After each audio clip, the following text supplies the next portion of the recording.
Hello students, welcome to MOS classes. इस video में हम 7th क्लास मैथ एनसीईआरटी की जो नई बुक है उसके चैप्टर नंबर 2 की एक्सरसाइज 2.2 के सभी क्वेश्चंस को सॉल्व करेंगे।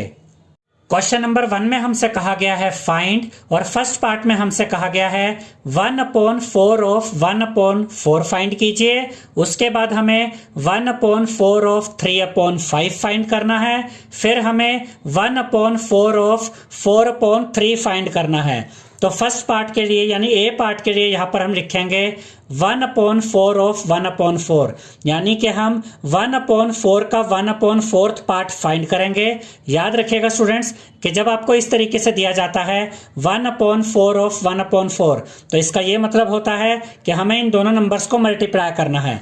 तो यहां पर हम लिखेंगे 1/4 मल्टीप्लाई बाय 1/4। अब देखिए यहां पर ऊपर नीचे कुछ भी कट नहीं रहा है, तो हम क्या करेंगे, हम न्यूमरेटर को न्यूमरेटर से मल्टीप्लाई कर देंगे और डिनोमिनेटर को डिनोमिनेटर से मल्टीप्लाई कर देंगे। 1 1 जा 1 और 4 4 जा 16, तो यहां पर हमें मिल जाएगा 1/16।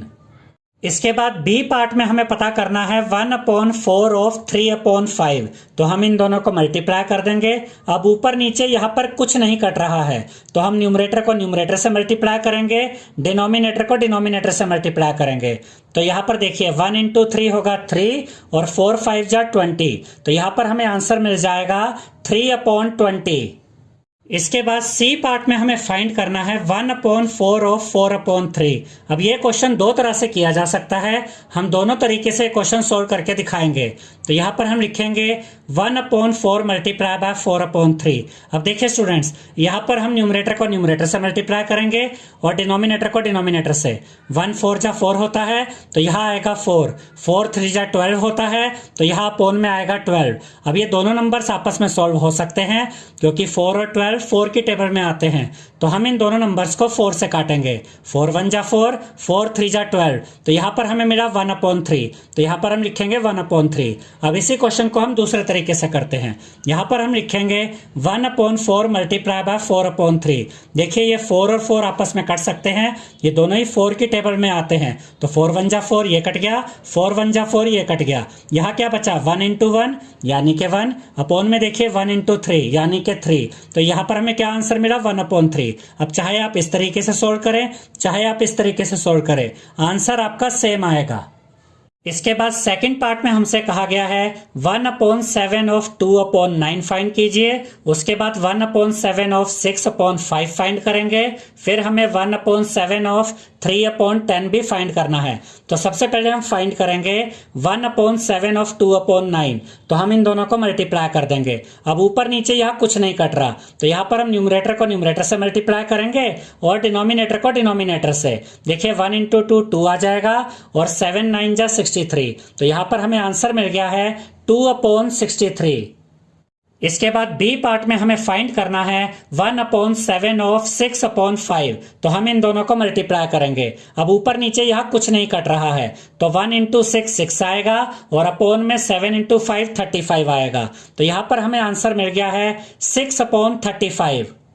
इसके बाद सी पार्ट में हमें फाइंड करना है 1/7 ऑफ 3/10, तो यहाँ पर हम इन दोनों को मल्टीप्लाई करेंगे। अब ऊपर नीचे कुछ भी आपस में नहीं कट रहा है, तो हम न्यूमरेटर को न्यूमरेटर से मल्टीप्लाई करेंगे और डिनोमिनेटर को डिनोमिनेटर से। 1 × 3 3 होता है, तो यहाँ 3 आएगा, अपोन में 7 × 10 70 होता है, तो अपोन में 70 आएगा, तो यहाँ पर हमें आंसर मिल गया है 3/70। इसके बाद क्वेश्चन नंबर 2 में हमसे कहा गया है multiply and reduce to lowest form if possible, और फर्स्ट पार्ट में हमें दिया गया है 2/3 मल्टीप्लाई बाय 2:2/3। एक तो हमें इन दोनों को मल्टीप्लाई करना है और उसके बाद अगर पॉसिबल है तो इसको रिड्यूस करना है लोएस्ट फॉर्म में, यानी जितना मैक्सिमम इनको काट सकते हैं, जितना सोल्व कर सकते हैं उतना सोल्व करके दिखाना है। तो यहाँ पर देखिए स्टूडेंट्स, यहाँ पर सबसे पहले हम ये 2/3 एज इट इज लिखेंगे, मल्टीप्लाई का साइन आएगा। इस मिक्स फ्रैक्शन को पहले हम चेंज करेंगे, 3 2 जा 6 6 + 2 8 8/3, तो यहाँ पर हम लिखेंगे 8/3। अब देखिए स्टूडेंट्स, यहाँ पर ऊपर नीचे कुछ भी नहीं कट रहा है, तो हम न्यूमरेटर को न्यूमरेटर से मल्टीप्लाई करेंगे और डिनोमिनेटर को डिनोमिनेटर से। देखिए 2 8 जा 16 और अपोन में क्या आएगा 3 3 जा 9। अब ये 16/9 आ गया है। अब ये अपनी लोएस्ट फॉर्म फॉर्म में आ गया है, इसको आगे सोल्व नहीं किया जा सकता। इसको यहाँ पर हम मिक्स फ्रैक्शन में चेंज कर देंगे। हम 16 को डिवाइड करेंगे 9 से, 9 1 जा 9, 16 में से 9 माइनस करेंगे तो आपको मिलेगा 7। अब ये क्वोशिएंट 1 यहाँ पर आएगा, रिमाइंडर 7 यहाँ ऊपर आएगा और ये डिवाइजर 9 यहाँ अपॉन में आएगा। तो 16/9 को हमने इस तरह से लिख दिया है 1:7/9। इसके बाद सेकंड पार्ट में हमें दिया गया है 2/7 मल्टीप्लाई बाय 7/9। अब ये क्वेश्चन दो तरह से सॉल्व हो सकता है। पहले हम ये वाला मेथड देखते हैं। यहाँ पर हम लिखेंगे 2/7 इंटू 7/9। अब देखिए स्टूडेंट्स, यहाँ पर हम न्यूमरेटर को न्यूमरेटर से मल्टीप्लाई करेंगे और डिनोमिनेटर को डिनोमिनेटर से। 2 7 जा 14 आ जाएगा, 7 9 जा 63 आ जाएगा। अब 14/63 को सॉल्व किया जा सकता है क्योंकि ये दोनों ही नंबर 7 की टेबल में आते हैं। तो हम इन दोनों नंबर्स को 7 से काटेंगे। देखिए 7 2 जा 14 और 7 9 जा 63। तो यहाँ पर हमें मिल गया 2/9। ठीक है स्टूडेंट्स, अब इसको एक दूसरे तरीके से करते हैं। ये 7 और ये 7 आपस में कट सकते हैं, तो 7 से 7 कट जाएगा। 7 1 जा 7, 7 1 जा 7। अब देखिए 2 इंटू 1 2 आ जाएगा, 1 इंटू 9 9 आ जाएगा। यानी क्या आंसर मिला 2/9। तो आप इस तरह से भी इस क्वेश्चन को सॉल्व कर सकते हैं और इस तरह से भी सॉल्व कर सकते हैं। अब यहाँ पर हमें आंसर मिला 2/9। अब इसको हम मिक्स फ्रैक्शन में चेंज नहीं कर सकते। क्यों? क्योंकि जब न्यूमरेटर छोटा होता है और डिनोमिनेटर बड़ा होता है तब इस तरह की फ्रैक्शन को मिक्स फ्रैक्शन में चेंज नहीं किया जा सकता है। तो हमारा यही फाइनल आंसर है 2/9। इसके बाद थर्ड पार्ट में हमें सोल्व करना है 3/8 मल्टीप्लाई बाय 6/4 को। इसे भी हम दो तरीके से सोल्व करके देखेंगे। अब देखिए स्टूडेंट्स, यहाँ पर हम न्यूमरेटर को न्यूमरेटर से मल्टीप्लाई करेंगे और डिनोमिनेटर को डिनोमिनेटर से। 3 6 जा 18 आ जाएगा, 8 4 जा 32 आ जाएगा। अब 18/32 हमें मिल गया। अब 18/32 को सोल्व किया जा सकता है क्योंकि दोनों ही नंबर्स 2 की टेबल में आते हैं। तो हम इन दोनों नंबर्स को 2 से काटेंगे। देखिए 2 9 जा 18 और यहाँ पर देखिए 2 1 जा 2, 3 में से 2 गया 1 बचा, 1 and 2 12, 2 6 जा 12। तो हमें क्या मिला 9/16। अब इसको इस तरीके से सॉल्व करते हैं। यहाँ पर देखिए 6 और 8 आपस में कट सकते हैं क्योंकि ये दोनों ही नंबर्स 2 की टेबल में आते हैं। तो हम इन दोनों नंबर्स को 2 से काटेंगे। देखिए 2 4 जा 8 और यहाँ देखिए 2 3 जा 6। अब यहाँ क्या बचा 3 इंटू 3 जो 9 होता है और अपॉन में 4 इंटू 4 जो 16 होता है। तो हमें क्या आंसर मिला 9/16। अब चाहे आप इस मेथड से करें चाहे इस मेथड से करें, आंसर आपका सेम आएगा 9/16।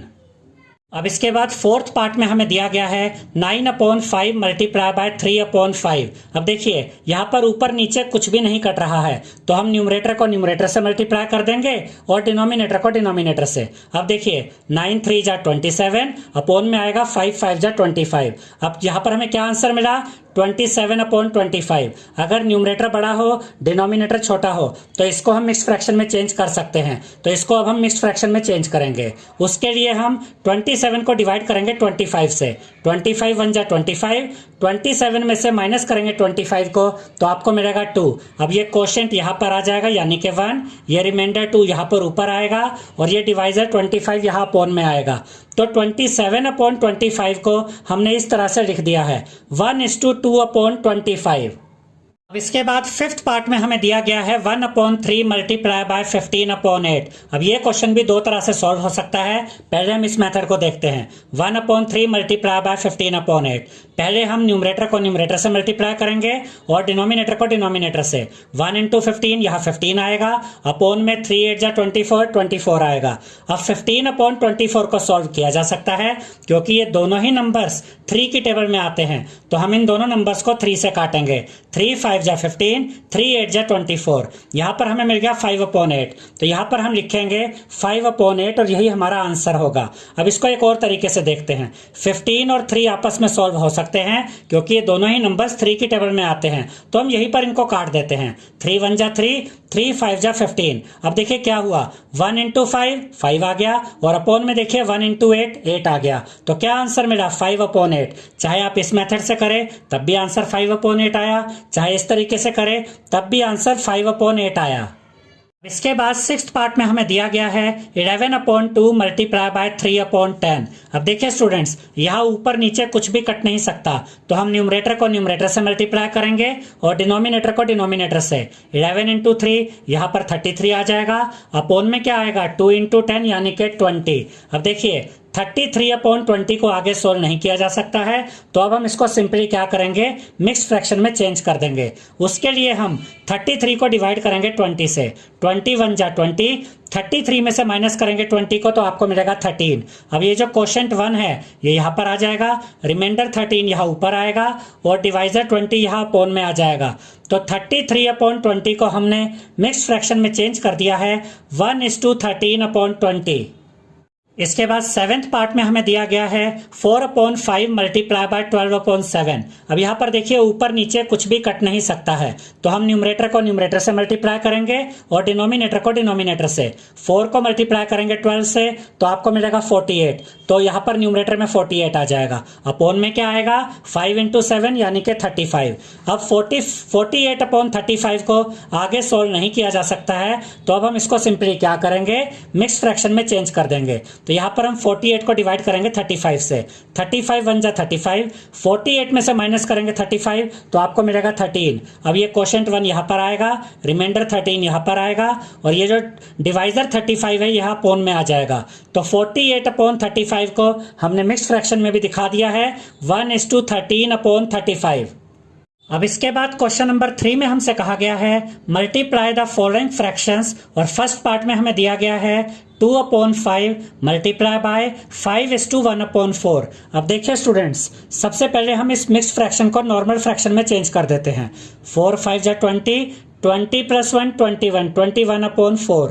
तो यहाँ पर हम लिखेंगे 2/5 मल्टीप्लाई बाय 21/4। अब ध्यान से देखिए 2 और 4 आपस में कट सकते हैं क्योंकि ये दोनों ही नंबर्स 2 की टेबल में आते हैं, तो हम इन दोनों नंबर्स को 2 से काटेंगे।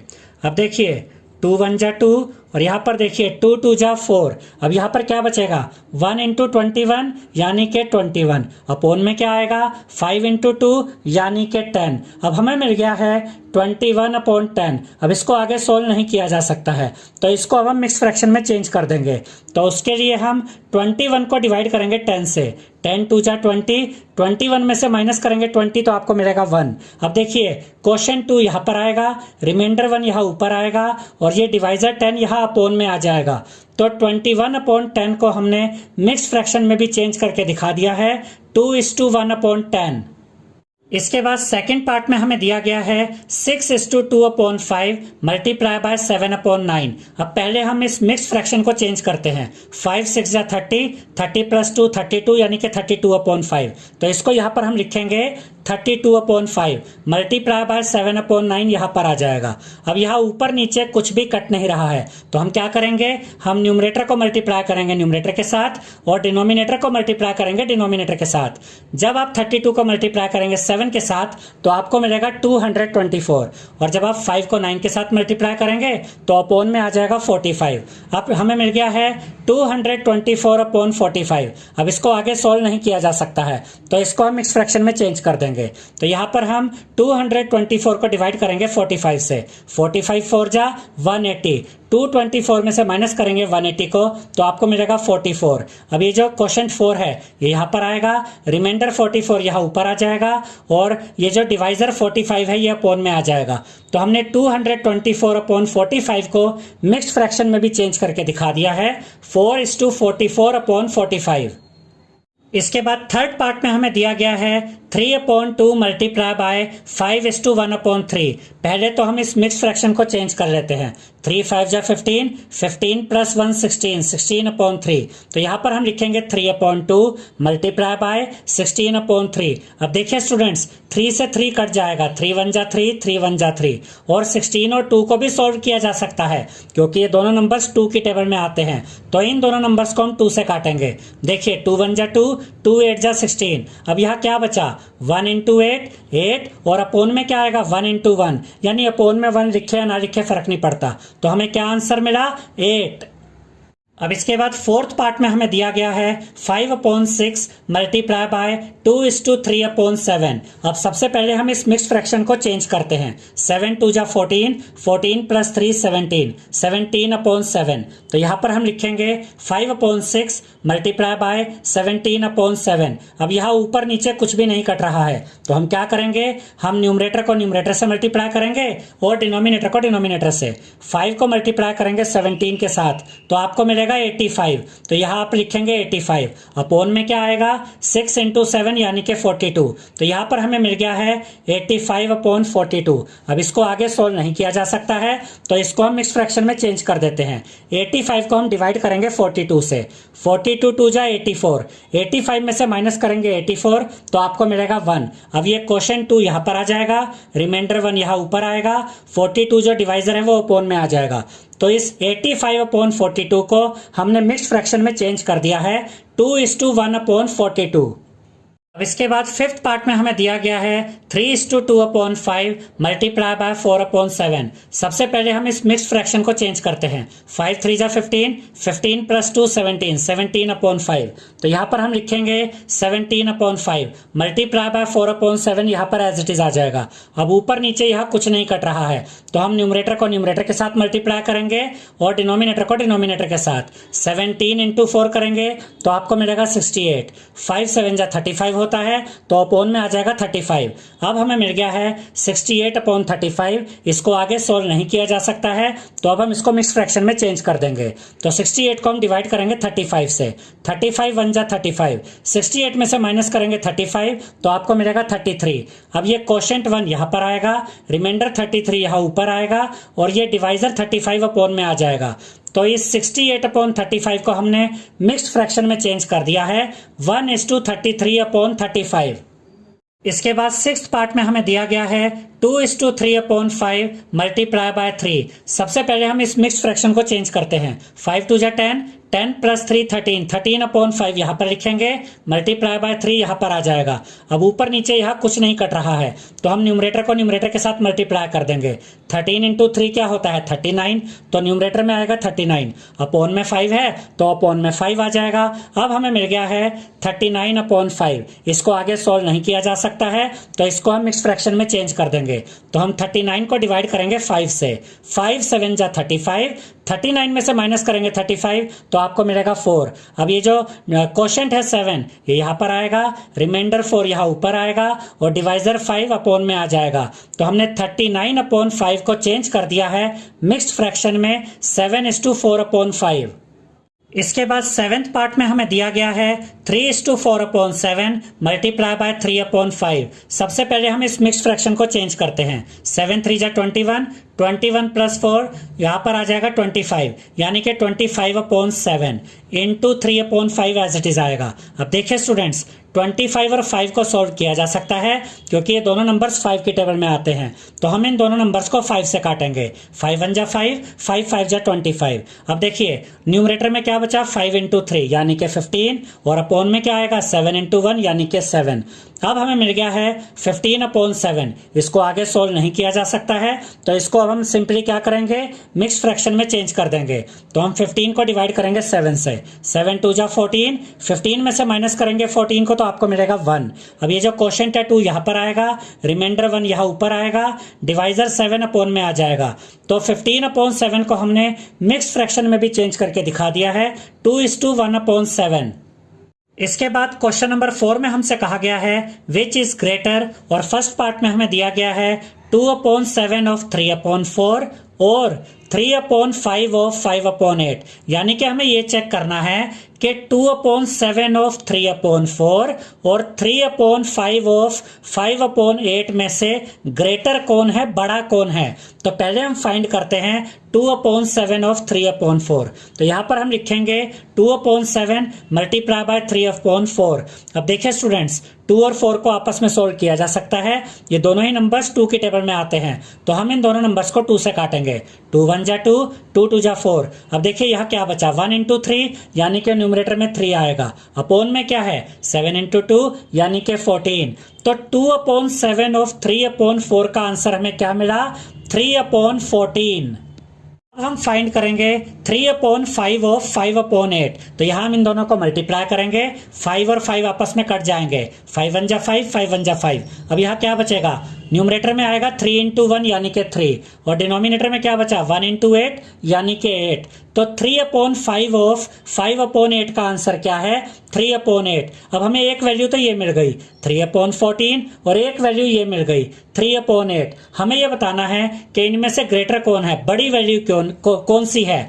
याद रखिएगा स्टूडेंट्स, जब आपको दो फ्रैक्शन वाले नंबर्स को कंपेयर करना होता है कि कौन सा नंबर बड़ा है कौन सा नंबर छोटा है, तो सबसे पहले आप क्या करेंगे, सबसे पहले आप इन दोनों के डिनोमिनेटर्स का एलसीएम लेंगे। तो यहां पर हम 14 और 8 का एलसीएम लेंगे सबसे पहले। यहां पर हमने 14 और 8 का एलसीएम निकाला, 2 7 जा 14, 2 4 जा 8, 7 1 जा 7, 4 तो 7 से कट नहीं सकता, वो एज इट इज आ जाएगा, 2 2 जा 4, 2 1 जा 2। अब ये सारे जो फैक्टर्स यहाँ पर आपको मिल गए हैं इन्हें हम मल्टीप्लाई कर देंगे तो हमें 14 और 8 का एलसीएम मिल जाएगा। तो यहाँ पर हम लिखेंगे LCM of 14 and 8 is equal to 2 into 7 into 2 into 2 यानी कि 56। तो हमें 14 और 8 का एलसीएम मिल गया है 56। अब देखिए स्टूडेंट्स, हमें दो नंबर्स को अब कंपेयर करना है, 3/14 को और 3/8 को। तो इनके डिनोमिनेटर्स को हमें क्या बनाना होगा, 56 के इक्वल लाना होगा। तो 14 को किससे मल्टीप्लाई करें कि 56 आ जाए, तो 14 को अगर हम 4 से मल्टीप्लाई करते हैं तो हमें 56 मिलता है। तो यहाँ पर हम ऊपर वाला जो 3 है इसको भी 4 से मल्टीप्लाई करेंगे और नीचे वाले यानी डिनोमिनेटर 14 को भी 4 से मल्टीप्लाई करेंगे। तो हमें क्या मिलेगा, 3 4 जा 12 और अपॉन में 14 इंटू 4 56। तो मैंने आपको क्या बताया था कि आपको इस डिनोमिनेटर को ये जो एलसीएम आया इसके इक्वल लाना है। तो उसका ये तरीका है, अगर आप अपॉन में 4 से मल्टीप्लाई कर रहे हैं तो ऊपर भी 4 से ही मल्टीप्लाई करेंगे। अब जो हमें ये 12/56 मिला है ये और कुछ नहीं 3/14 ही है। ये दिखने में तो अलग है लेकिन दोनों का मतलब एक ही है। अगर आप इसको काटेंगे सोल्व करेंगे तो वापस आपको 3/14 ही मिल जाएगा। अब ये 3/8 लीजिए, अब हमें इस डिनोमिनेटर 8 को भी 56 बनाना है। तो 8 को किससे मल्टीप्लाई करें कि 56 आ जाए, 7 से। तो ऊपर जो 3 है उससे भी 7 से ही मल्टीप्लाई करेंगे।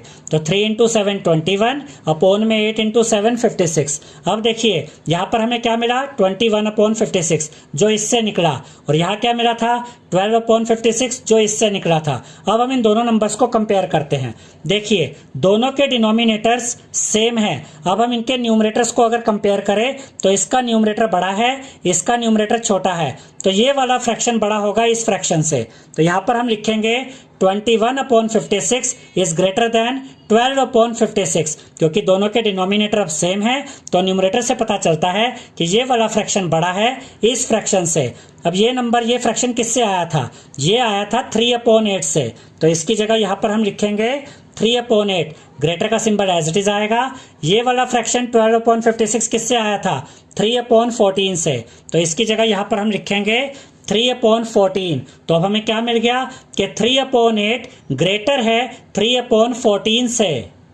अब ये 3/8 हमें इस वैल्यू से मिला था और 3/14 हमें इस वैल्यू से मिला था। तो यहाँ पर हम लिखेंगे 3/5 of 5/8 is greater than 2/7 of 3/4, यानी इसकी वैल्यू ग्रेटर है इसकी वैल्यू से। अब सेकंड पार्ट में हमें यह चेक करना है कि 1/2 ऑफ 6/7 या फिर 2/3 ऑफ 3/7 इनमें से कौन सा नंबर बड़ा है, किसकी वैल्यू ज्यादा है। तो सबसे पहले हम फाइंड करेंगे 1/2 ऑफ 6/7 को, हम इन दोनों को मल्टीप्लाई कर देंगे। 1/2 मल्टीप्लाई बाय 6/7। अब देखिए स्टूडेंट्स 2 और 6 को सोल्व किया जा सकता है क्योंकि दोनों ही नंबर्स 2 की टेबल में आते हैं। तो हम इन दोनों नंबर्स को 2 से काटेंगे, 2 1 जा 2, 2 3 जा 6। अब यहाँ क्या बचा, न्यूमरेटर में आएगा 1 इंटू 3 यानी कि 3, अपॉन में क्या है 1 इंटू 7 यानी कि 7। तो 1/2 ऑफ 6/7 की वैल्यू क्या मिल गई है हमें 3/7। अब हम फाइंड करेंगे 2/3 ऑफ 3/7। इसके लिए हम इन दोनों को मल्टीप्लाई कर देंगे, 2/3 मल्टीप्लाई बाय 3/7। 3 से 3 कट जाएगा, 3 1 जा 3, 3 1 जा 3। अब यहाँ क्या बचा 2 इंटू 1 यानी कि न्यूमरेटर में 2 आएगा, अपॉन में क्या है 1 इंटू 7, अपॉन में 7 आएगा। तो 2/3 ऑफ 3/7 की वैल्यू क्या मिल गई है 2/7। यहाँ पर हमें क्या मिला था 3/7, इसका डिनोमिनेटर 7 है। यहाँ हमें क्या मिला 2/7, इसका डिनोमिनेटर भी 7 है। दोनों के डिनोमिनेटर सेम है तो हम न्यूमरेटर चेक करके इजीली बता सकते हैं कौन सा फ्रैक्शन बड़ा है। यहाँ न्यूमरेटर में क्या है 3, यहाँ न्यूमरेटर में क्या है 2, इसका मतलब 3/7 बड़ा होगा 2/7 से। तो यहाँ पर हम लिखेंगे 3/7 इज ग्रेटर देन 2/7। ये 3/7 हमें किससे मिला था, इससे मिला था, और 2/7 हमें इससे मिला था, यानी 1/2 ऑफ 6/7 की वैल्यू ग्रेटर है 2/3 ऑफ 3/7 की वैल्यू से। तो यहां पर हम लिखेंगे 1/2 of 6/7 is greater than 2/3 of 3/7। इसके बाद क्वेश्चन नंबर 5 में हमसे कहा गया है सैली प्लांट्स 4 सैपलिंग्स इन अ रो इन हर गार्डन, यानी कि सैली ने अपने गार्डन में 4 सैपलिंग्स यानी जो बेबी प्लांट्स होते हैं 4 बेबी प्लांट्स लगाए एक रो में, यानी कि ऐसे 1 2 3 4 इस तरीके से लगाए। The distance between 2 adjacent sapling is 3/4 metre. और दो जो एक साइड वाले, जैसे कि इसके साथ ये है, इसके साथ ये है, इसके साथ ये प्लांट है, तो इन दोनों के बीच में कितना डिस्टेंस है 3/4 मीटर। इन दोनों के बीच में भी सेम डिस्टेंस है, इन दोनों के बीच में भी सेम डिस्टेंस है 3/4 metre. Find the distance between the first and the last sapling. हमें फर्स्ट प्लांट और लास्ट प्लांट के बीच का ये टोटल डिस्टेंस बताना है। देखिए स्टूडेंट्स, हम इसको एक एग्जांपल के द्वारा समझते हैं। अगर यहाँ पर हम मान लेते हैं कि हमें 2 2 और 2 को ऐड करना है, तो 2 + 2 + 2 क्या होता है 6 मीटर। अब देखिए ये तीनों ही नंबर सेम है और ऐड हो रहे हैं, तो इसको हम इस तरीके से भी फाइंड कर सकते हैं 3 × 2 = 6 मीटर। दोनों में आंसर सेम आया। अब हमें ये टोटल डिस्टेंस पता करना है, तो इसको दो तरीके से फाइंड कर सकते हैं। एक तो ये कि 3/4 + 3/4 + 3/4 करें, आपको टोटल डिस्टेंस मिल जाएगा। दूसरा तरीका, वैल्यू तो सेम ही है जो ऐड हो रही है, तो आप इसको 3 × 3/4 करेंगे, तो उससे जो आंसर मिलेगा वो भी ये टोटल डिस्टेंस होगा फर्स्ट और लास्ट सैपलिंग के बीच का। तो यहाँ पर हम लिखेंगे the distance between 2 adjacent saplings is equal to 3/4 metre. यानी कि आप कहीं से भी चेक कर लीजिए, इन दोनों के बीच में भी यही डिस्टेंस है, इनके बीच में भी यही डिस्टेंस है, इनके बीच में भी यही डिस्टेंस है। उसके बाद हम लिखेंगे number of gap in saplings is equal to 3, यानी कि कितनी बार हुआ 1 टाइम 2 टाइम 3 टाइम्स। ठीक है स्टूडेंट्स, उसके बाद हम लिखेंगे Therefore, distance between first and last sapling is equal to 3 × 3/4। यानी कि अगर हम 3 को मल्टीप्लाई कर दे 3/4 से, तो हमें यह पता चल जाएगा कि फर्स्ट और लास्ट सैपलिंग के बीच में कितना डिस्टेंस है। अब यहाँ ऊपर नीचे कुछ नहीं कर सकता, तो हम न्यूमरेटर को न्यूमरेटर के साथ मल्टीप्लाई कर देंगे। 3 3 = 9, अपॉन में 4 है, अपॉन में 4 आ जाएगा, तो ये डिस्टेंस हमें कितना मिल गया 9/4 मीटर। तो फर्स्ट और लास्ट सैपलिंग के बीच का जो डिस्टेंस है वो है 9/4 मीटर। आप चाहे तो आंसर यहाँ भी छोड़ सकते हैं, आप चाहे तो इसको मिक्स्ड फ्रैक्शन में भी चेंज कर सकते हैं। जब आप 9/4 को मिक्स्ड फ्रैक्शन में चेंज करेंगे तो आपको मिलेगा 2:1/4 मीटर। इसका और इसका एक ही मतलब है, 9/4 मीटर कहिए या 2:1/4 मीटर कहिए, बात एक ही है। इसके बाद क्वेश्चन नंबर 6 में हमसे कहा गया है Ripika reads a book for 1:3/4 hours every day. यानी कि रिपिका एक बुक पढ़ती है और उस बुक को पढ़ने के लिए वो डेली एवरी डे 1:3/4 आवर का टाइम देती है। She reads the entire book in 6 days, और 6 दिनों में 6 डेज में उसने बुक को पूरा पढ़ लिया। How many hours in all were required by her to read the book. यानी रिपिका को बुक पढ़ने में कितना टाइम लगा, कितने घंटे लगे, ये हमें बताना है। अब देखिए स्टूडेंट्स, हम एक एग्जांपल के द्वारा इसको समझते हैं।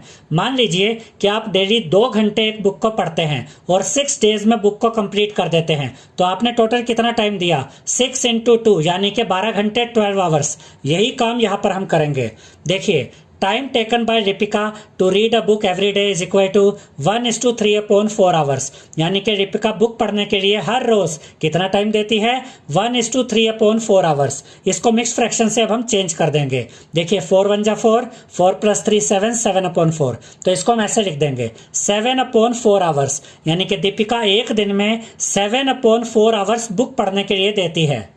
उसके बाद हम लिखेंगे Ripika reads the entire book in 6 days, और रिपिका 6 दिनों में बुक को कंप्लीट कर लेती है। उसके बाद हम लिखेंगे total hours taken by her to read the book, यानी बुक पढ़ने में लिपिका को कितना समय लगा, 6 मल्टीप्लाई बाय 7/4। अब देखिए 6 और 4 को सोल्व किया जा सकता है क्योंकि ये दोनों ही नंबर्स 2 की टेबल में आते हैं, तो हम इन दोनों नंबर्स को 2 से काटेंगे। 2 2 जा 4, 2 3 जा 6। अब यहाँ क्या बचा, 3 × 7 यानी कि 21, अपॉन में 2 आ जाएगा, यानी कि 21/2 आवर्स। देखिए स्टूडेंट्स, आप आंसर यहाँ भी छोड़ सकते हैं। आप अगर चाहें तो इसको मिक्स फ्रैक्शन में भी चेंज कर सकते हैं। जब आप 21/2 को मिक्स फ्रैक्शन में चेंज करेंगे तो आपको मिलेगा 10:1/2 आवर्स, यानी कि लिपिका को बुक पढ़ने में 21/2 आवर्स लगते हैं या फिर 10:1/2 आवर्स लगते हैं। इसके बाद क्वेश्चन नंबर 7 में हमसे कहा गया है a car run 16 kilometre using 1 litre of petrol, यानी कि एक कार है जो 1 लीटर पेट्रोल में 16 किलोमीटर का डिस्टेंस कवर कर लेती है। How much distance will it cover using 2:3/4 litres of petrol. तो हमें यह बताना है कि अगर इस कार में 2:3/4 लीटर ऑफ पेट्रोल होगा तब ये कार कितना डिस्टेंस कवर करेगी। अब ये क्वेश्चन बिल्कुल ऐसे ही जैसे मैं एक एग्जांपल के द्वारा समझते हैं। अगर एक टॉफी की कीमत 10 रुपए है तो 5 टॉफी की कीमत कितनी होगी, 10 × 5 यानी कि 50। यही काम यहाँ पर हम करेंगे। अगर 1 लीटर में इतना डिस्टेंस कवर होता है तो इतने लीटर ऑफ पेट्रोल में कितना डिस्टेंस कवर होगा, हम इसको 16 को इससे मल्टीप्लाई कर देंगे तो हमें आंसर मिल जाएगा। देखिए students, distance covered in 1 litre of petrol is equal to 16 kilometre, यानी 1 लीटर पेट्रोल में ये गाड़ी 16 किलोमीटर का डिस्टेंस कवर करती है। उसके बाद हम लिखेंगे distance covered in 2:3/4 litre of petrol is equal to, यानी कि 2:3/4 लीटर ऑफ पेट्रोल में ये गाड़ी कितना डिस्टेंस कवर करेगी, इज इक्वल टू 16 × 2:3/4। इन दोनों को हम मल्टीप्लाई कर देंगे। 1 लीटर में इतना डिस्टेंस तो इतने लीटर में कितना डिस्टेंस आएगा, 16 को इससे मल्टीप्लाई कर देंगे। पहले हम इसको चेंज करते हैं। 4 2 जा 8, 8 + 3 11, 11/4। 16 को अब हम मल्टीप्लाई करेंगे 11/4 से। अब देखिए 16 और 4 को सॉल्व किया जा सकता है क्योंकि दोनों ही नंबर्स 2 की टेबल में भी आते हैं और 4 की टेबल में भी आते हैं, तो हम इन दोनों नंबर्स को 2 से भी काट सकते हैं और 4 से भी काट सकते हैं। यहाँ हम इन दोनों नंबर्स को 4 से काटेंगे। 4 1 जा 4, 4 4 जा 16। अब यहाँ क्या बचा, 4 × 11 यानी कि 44। तो यहाँ पर हम लिखेंगे 44 किलोमीटर, यानी कि 2:3/4 लीटर ऑफ पेट्रोल में ये कार 44 किलोमीटर का डिस्टेंस कवर करेगी। अब इसके बाद क्वेश्चन नंबर 8 के ए के अंदर 2 पार्ट्स हैं। तो यहाँ पर देखिए क्या कहा गया है, provide the number in the box such that 2/3 × dash, ये एक ब्लैंक बॉक्स है, इज इक्वल टू 10/30। इसका ये मतलब है स्टूडेंट्स कि यहाँ पर क्या ऐसा हम लिखें कि 2/3 इसके साथ मल्टीप्लाई करने पर ये आंसर मिल जाए 10/30। देखिए आप 2 को किससे मल्टीप्लाई करें कि 10 आ जाए और 3 को किससे मल्टीप्लाई करें कि 30 आ जाए। तो यहाँ बॉक्स में हम लिखेंगे 5/10। देखिए कैसे, 2 5 जा 10 आ गया, 3 10 जा 30 आ गया। अब देखिए आप कहेंगे कि हमें कैसे पता चला कि यहाँ 5 और यहाँ 10 ही आना चाहिए। तो यहाँ पर हमें 10 चाहिए और यहाँ पर क्या है 2, तो आप इस 10 को 2 से डिवाइड कीजिए। 2 5 जा 10, यहाँ क्या बचा 0, तो हमें क्या मिला 5, यानी कि यहाँ पर आना चाहिए 5। ऐसे ही जैसे अब हम इसको ऐसे कह सकते हैं, 2 × 5 करेंगे तो 10 आएगा, 3 × 10 करेंगे तो 30 आएगा, तो यहाँ पे 10 आना चाहिए। तो यहाँ बॉक्स में हमें क्या आंसर मिला, 5/10। अगर हम 2/3 को मल्टीप्लाई करते हैं 5/10 से तब हमें यह आंसर मिलता है 10/30। इसके बाद ए के सेकंड पार्ट में हमसे कहा गया है the simplest form of the number obtained in box is dash, यानी कि इस बॉक्स में हमें जो ये वैल्यू मिली थी यानी कि 5/10, इसको अगर हम सिंपलेस्ट फॉर्म में चेंज करें तो वो सिंपलेस्ट फॉर्म क्या होगी। देखिए 5/10 को सॉल्व किया जा सकता है क्योंकि दोनों ही नंबर्स 5 की टेबल में आते हैं, तो हम इन दोनों नंबर्स को 5 से काटेंगे। 5 1 जा 5 और यहाँ पर देखिए 5 2 जा 10, तो हमें क्या मिला 1/2, यानी 5/10 की जो सिंपलेस्ट फॉर्म है वो है 1/2। इसके बाद 8th क्वेश्चन के बी पार्ट का जो फर्स्ट पार्ट है उसमें हमसे कहा गया है provide the number in the box such that 3/5 into dash is equal to 24/75। यानी यह बॉक्स में हमें एक ऐसा नंबर लिखना है जिसको हम 3/5 से मल्टीप्लाई करें तो हमें ये आंसर मिल जाए 24/75। अब देखिए स्टूडेंट्स, यहाँ पर हमारा आंसर आएगा 8/15। अगर आप 3 को 8 से मल्टीप्लाई करेंगे तो आपको मिलेगा 24, 5 को 15 से मल्टीप्लाई करेंगे तो आपको मिलेगा 75। यानी कि यहाँ पर हमें चाहिए 8/15। अब आप कहेंगे हमें यह आंसर कैसे मिलेगा, तो देखिए इसका तरीका क्या है। आप 75 को डिवाइड कीजिए 5 से तो आपको मिलेगा 15, तो यहाँ 15 आ गया। 24 को डिवाइड कीजिए 3 से तो आपको मिलेगा 8, यानी कि 3 8 जा 24 होता है तो यहाँ 8 आया। 5 15 जा 75 होता है तो यहाँ 15 आया, यानी कि यहाँ पर हमें मिला 8/15। इसके बाद सेकंड पार्ट में हमसे कहा गया है the simplest form of the number obtained in dash is equal to dash. यानी कि यहाँ जो बॉक्स में हमें नंबर मिला यानी 8/15, इसकी सिंपलेस्ट फॉर्म क्या है। अब देखिए स्टूडेंट्स, 8/15 पहले ही अपनी सिंपलेस्ट फॉर्म में है, इसको आप आगे सोल्व कर ही नहीं सकते। तो 8/15 की सिंपलेस्ट फॉर्म 8/15 ही है, तो यहाँ पर आप क्या लिखेंगे 8/15। आई होप स्टूडेंट्स आपको हमारा ये वीडियो पसंद आया होगा। अगर आपको हमारा ये वीडियो पसंद आया है तो इस वीडियो को लाइक करें, शेयर करें, हमारे चैनल को सब्सक्राइब करें और बेल आइकॉन बटन जरूर दबाएं जिससे हमारी हर नई वीडियो का नोटिफिकेशन आपको मिलता रहे। Thank you.